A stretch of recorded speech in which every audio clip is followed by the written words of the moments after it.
കഴിഞ്ഞ വീഡിയോയിൽ നാഗർഹോൾ ടൈഗർ റിസർവിലെ നാനാച്ചി ഗേറ്റിലെ വിശേഷങ്ങളാണ് നമ്മൾ കണ്ടത്. എന്നാൽ ഇന്ന് നാഗർഹോൾ ടൈഗർ റിസർവിനകത്തുള്ള കാക്കനക്കോട്ട ഗേറ്റ് അഥവാ കബിനി ജീപ്പ് സഫാരി എന്ന് പറയുന്ന ആ ഒരു പോയിന്റിലേക്കാണ് നമ്മൾ പോയിക്കൊണ്ടിരിക്കുന്നത്. അപ്പോൾ നാഗർഹോളിലെ ആ നാനാച്ചി ഗേറ്റിൻ്റെ അടുന്ന് കബനിയിലേക്ക് പോകുമ്പോൾ നമുക്ക് കിട്ടുന്ന ആ ഒരു ഫോറസ്റ്റ് റൂട്ട് ഇങ്ങനത്തെ തന്നെയാണ്. ഈ ഫോറസ്റ്റ് റൂട്ട് എൻഡ് ചെയ്യുന്നത് HD കോട്ട എന്ന് പറയുന്ന മറ്റൊരു സ്ഥലത്താണ്. അവിടെയാണ് നമ്മളിന്ന് സ്റ്റേ ചെയ്യുന്നത്. കാരണം കബനിക്കടുത്ത് നമുക്ക് സ്റ്റേ ചെയ്യാൻ ഓപ്ഷൻ അധികം ഇല്ലാത്തതുകൊണ്ട് തന്നെ HD കോട്ട എന്ന് പറയുന്ന ആ ഒരു സ്പോട്ടിലാണ് നമ്മൾ സ്റ്റേ ചെയ്യുന്നത്. എന്നിട്ട് അവിടെ നിന്നാണ് നമ്മൾ ജീപ്പ് സഫാരിയുടെ പോയിന്റിലേക്ക് പോകുന്നത്. റോയൽ ഇൻ എന്ന് പറയുന്ന ഈ ഒരു പ്രോപ്പർട്ടിയിലാണ് നമ്മൾ സ്റ്റേ ചെയ്തത്. 1200 രൂപയാണ് നോൺ AC റൂംസിന് ഇവർ ചാർജ് ചെയ്യുന്നത്. ഇനി AC ആണെന്നുണ്ടെങ്കിൽ 1800 രൂപയാണ് ആ റേറ്റ് വരുന്നത്.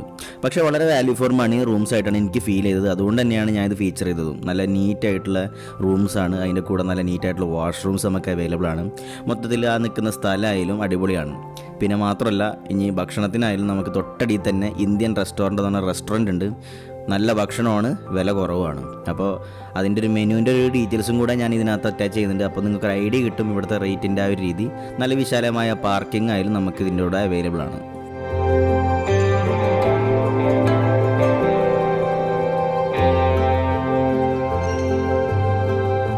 അപ്പോൾ കബനി ജീപ്പ് സഫാരിനെ കുറിച്ച് പറയുകയാണെങ്കിൽ കാക്കനക്കോട്ട എന്ന് പറയുന്ന ഒരു ജീപ്പ് സഫാരി പോയിന്റിലേക്കാണ് നമ്മൾ ആദ്യം എത്തേണ്ടത്. അപ്പോൾ ഇത് ബുക്ക് ചെയ്യേണ്ട രീതിയും ഇതിൻ്റെ റേറ്റും കാര്യങ്ങളൊക്കെ ഞാൻ മുമ്പത്തെ വീഡിയോയിൽ പറഞ്ഞിട്ടുണ്ടായിരുന്നു. 1000 രൂപയാണ് പെർ ഹെഡ് വരുന്നത്. അതെങ്ങനെ ബുക്ക് ചെയ്യണം എന്നുള്ളത് കഴിഞ്ഞ വീഡിയോയിൽ ഞാൻ ഡീറ്റെയിൽ ആയിട്ട് പറഞ്ഞിട്ടുണ്ടായിരുന്നു. അതുകൊണ്ട് തന്നെ ഇതിനകത്ത് ഞാനത് മെൻഷൻ ചെയ്യുന്നില്ല. അപ്പോൾ യാത്ര തുടങ്ങിയ ഉടനെ തന്നെ നമുക്ക് കിട്ടുന്ന വഴി എന്ന് പറഞ്ഞാൽ ഇതുപോലത്തെ ഒരു നല്ലൊരു ഫോറസ്റ്റ് ഡ്രൈവ് ആയിരിക്കും. അത് കഴിഞ്ഞിട്ടായിരിക്കും പിന്നെ കുറച്ചങ്ങോട്ട് പോയിട്ടായിരിക്കും ടാറിട്ട റോഡൊക്കെ അവസാനിച്ച് ഉൾക്കാട്ടിലൂടെ പോകേണ്ടി വരുന്നത്. ശരിക്കും നമ്മൾ നാഗർഹോളിലെ മറ്റേ നാനാച്ചി ജീപ്പ് സഫാരി തുടങ്ങിയപ്പോൾ എന്തായിരുന്നു, ആദ്യം ടാറിട്ട റോഡിൽ കൂടെ ഇതുപോലെ പോയി, എന്നിട്ട് പതുക്കെ ഡീവിയേറ്റ് ചെയ്തിട്ടാണ് ഉള്ളിലത്തെ കാട്ടിലേക്കൊക്കെ പോയത്. പക്ഷേ മൺസൂണിൻ്റെ ആ ഒരു അവസാന ഘട്ടത്തിലായതുകൊണ്ട് തന്നെ നല്ല പച്ചപ്പുള്ള കാട് നമുക്ക് ഇവിടെയും കാണാൻ പറ്റി. എനിക്ക് തോന്നുന്നു കുറച്ചും കൂടെ നാനാച്ചി ഗേറ്റിനേക്കാളും കുറച്ചും കൂടെ വിഷ്വൽ ബ്യൂട്ടി നമുക്ക് കിട്ടുന്നത് കബനി ജീപ്പ് സഫാരി ചെയ്തപ്പോഴാണ്. കാരണം വേറൊരു രീതിയിലുള്ള ഒരു പച്ചപ്പും നല്ല സ്ട്രെയിറ്റ് ആയിട്ടുള്ള റോഡ്സൊക്കെ കാണുമ്പോൾ തന്നെ ഒരു പ്രത്യേക ഒരു ഭംഗിയാണ്.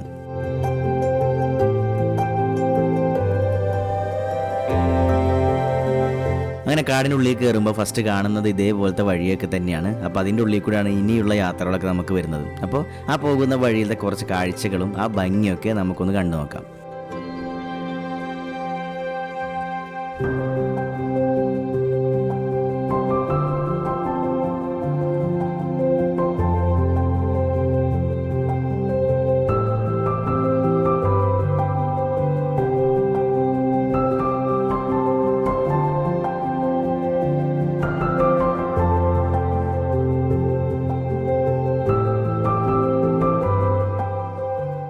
അങ്ങനെ പോയിക്കൊണ്ടിരിക്കുമ്പോൾ ഇതുപോലെ വെള്ളം കെട്ടിക്കുന്ന സ്ഥലത്തെത്തിയപ്പോൾ വണ്ടി ഒന്ന് നിർത്താൻ പറഞ്ഞു. അപ്പോൾ എന്തെങ്കിലും സ്പോട്ട് ചെയ്യാൻ പറ്റുമെന്നുള്ള ലക്ഷ്യത്തിൽ തന്നെയാണ് നിർത്താൻ പറഞ്ഞതെങ്കിലും കൂടെ അങ്ങനെ കാര്യമായിട്ടൊന്നും സ്പോട്ടിങ്സ് കിട്ടിയില്ല.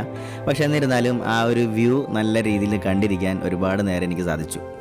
ഇവിടുത്തെ ആ പുല്ലൊക്കെ നിൽക്കുന്ന ഒരു ഭംഗി കണ്ടില്ല, നാച്ചുറലി ഇത് ഉണ്ടായിട്ടുള്ളതാണ്. ഒരു പച്ച കാർപ്പറ്റ് ഇങ്ങനെ നീണ്ടു നിവർന്ന് നല്ല സ്ട്രെയിറ്റ് ആയിട്ട് കിടക്കുന്ന ആ ഒരു ഫീല് നല്ല രീതിക്ക് നമുക്കിവിടെ കാണാൻ പറ്റും.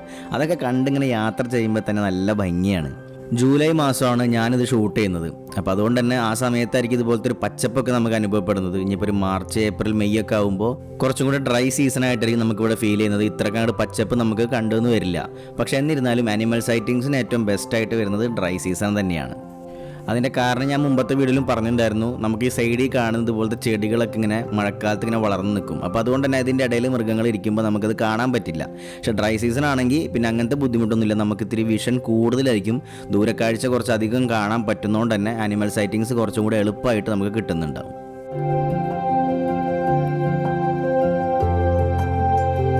അപ്പോൾ ഇന്നത്തെ ഫസ്റ്റ് സ്പോട്ടിങ് കിട്ടിയത് സാമ്പാർ ഡിയറിൻ്റെ ഒരു കൂട്ടത്തിനെയാണ്. അപ്പോൾ അവർ നിൽക്കുന്ന ആ ഒരു സ്ഥലത്തിൻ്റെ ഒരു ബ്യൂട്ടിയും അവരുടെ ആ ഒരു കടുപ്പ് കാണാൻ പ്രത്യേക ഭംഗിയായിരുന്നു.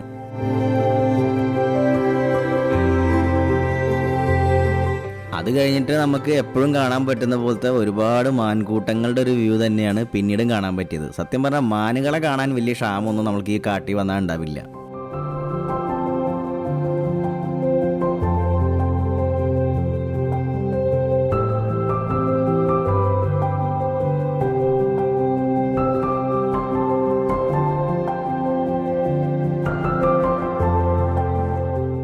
മൂന്നാമത്തെ സൈറ്റിങ്സ് നമുക്ക് കിട്ടിയത് ഇതേപോലെ കൂട്ടം കൂടിയിരിക്കുന്ന ഒരുപാട് ഗ്രേ ലംഗൂർസിനെയാണ്.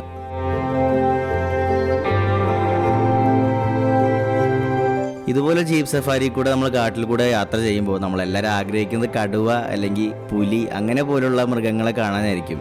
പക്ഷേ എൻ്റെ ഭാഗ്യക്കേടിന് നമുക്കൊരു ആനയെ പോലും കാണാൻ പറ്റിയിട്ടില്ലല്ലോ എന്ന് ആലോചിച്ച് ഇങ്ങനെ ഇരിക്കുമ്പോഴാണ് കൃത്യമായിട്ട് ഇതേപോലത്തെ ഒരു പിടിയാന നമ്മുടെ മുമ്പിൽ പ്രത്യക്ഷപ്പെട്ടത്.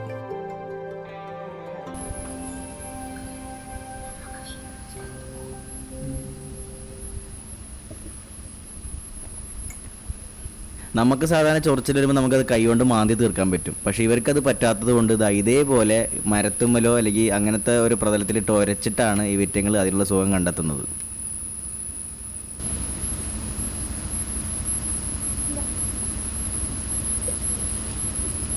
അങ്ങനെ കുറച്ചധികം നേരം മൂപ്പര് മണ്ണ് വാരി എറിയുന്നതും നടക്കുന്നതൊക്കെ കാഴ്ചകൾ ഇങ്ങനെ കണ്ട് നിൽക്കുമ്പോഴാണ് റോഡ് ക്രോസ് ചെയ്തുകൊണ്ട് ഒരു ഗംഭീര കൊമ്പൻ നമ്മുടെ മുമ്പിൽ പ്രത്യക്ഷപ്പെട്ടത്.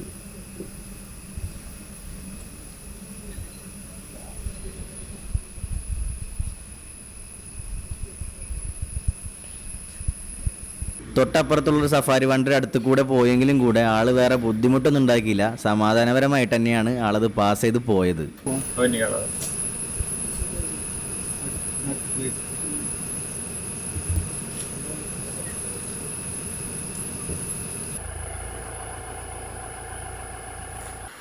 അങ്ങനെ നമ്മൾ നേരത്തെ കണ്ട ഒരു പിടിയാനയുടെ അടുത്തേക്ക് ഈ കൊമ്പൻ എന്ന് പറയുന്ന പുള്ളി അടുത്തേക്ക് ചെല്ലുകയാണ്.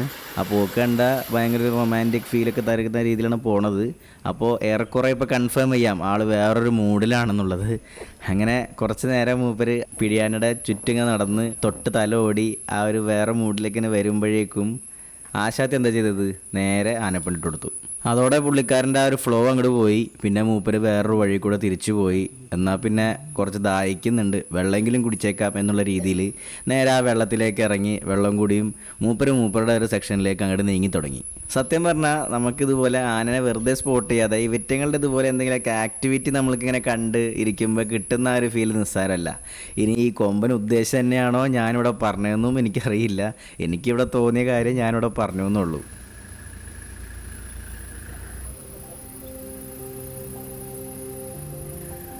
അങ്ങനെ ഒരു ഗംഭീര ആനക്കാഴ്ചകളൊക്കെ കണ്ടതിന് ശേഷം വീണ്ടും യാത്ര തുടങ്ങി. കാരണം നമുക്ക് പുലി, കടുവ പോലുള്ള മൃഗങ്ങളുടെ സൈറ്റിങ്സ് ഇനിയും പെൻഡിങ് ആണ്. അപ്പോൾ അതിനുള്ള സ്കോപ്പ് എത്രമാത്രം ഉണ്ടാവും എന്നുള്ള പ്രതീക്ഷയോടെ തന്നെ വീണ്ടും യാത്ര തുടങ്ങി.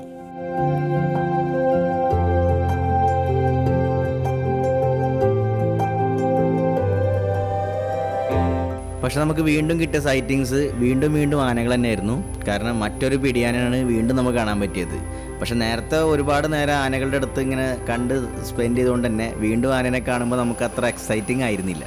പിന്നെ എത്ര എക്സൈറ്റിംഗ് അല്ലാന്ന് പറഞ്ഞാലും കൂടെ ഇതൊക്കെ കാണുമ്പോൾ നമ്മൾ സ്വാഭാവികമായിട്ട് നിർത്തുകയും ചെയ്യും, കാണുകയും ചെയ്യും. അതാണല്ലോ അതിൻ്റെ രീതി. ഇവിടുത്തെ ജീപ്പ് ഡ്രൈവേഴ്സ് തമ്മിൽ ഒരു കണക്ഷൻ ഉണ്ട്. അതുകൊണ്ട് തന്നെ എവിടെയെങ്കിലും കടുവയോ പുലിയോ സൈറ്റിങ്സ് കിട്ടിയിട്ടുണ്ടെങ്കിൽ ഒരു ഡ്രൈവർ വിളിച്ച് മറ്റൊരാളോട് പറഞ്ഞു കഴിഞ്ഞാൽ എങ്ങനെയെങ്കിലും എല്ലാവരും കൂടെ ആ സ്പോട്ടിലേക്ക് ആ സമയത്തിന് എത്തിയിരിക്കും. അപ്പോൾ ഓരോ ജീപ്പ് നമ്മളുടെ ഓപ്പോസിറ്റ് വരുമ്പോഴും തിരിച്ചു പോകുമ്പോഴൊക്കെ അല്ലെങ്കിൽ ആളുടെ ഫോണിലേക്ക് കോൾ വരുമ്പോഴും അല്ലെങ്കിൽ ഓരോ അലർട്ട് വരുമ്പോഴും നമ്മളിങ്ങനെ ശ്രദ്ധിച്ചുകൊണ്ടിരിക്കുകയാണ് എന്താണ് ആ ഒരു കോളിലുള്ളത് അല്ലെങ്കിൽ എന്താണ് ആൾക്ക് ഇനി പറയാനുള്ളത്. ആ ഒരു പ്രതീക്ഷയോടെ തന്നെയാണ് നമ്മൾ ഓരോ മൊമെൻറ്റും ഇരിക്കുന്നത്. പക്ഷെ എന്നിരുന്നാലും നമുക്ക് കടുവയും പുലിയും ഒന്നും കാണാനുള്ള ഒരു ഭാഗ്യം നമുക്ക് എന്തായാലും ഉണ്ടായിരുന്നില്ല.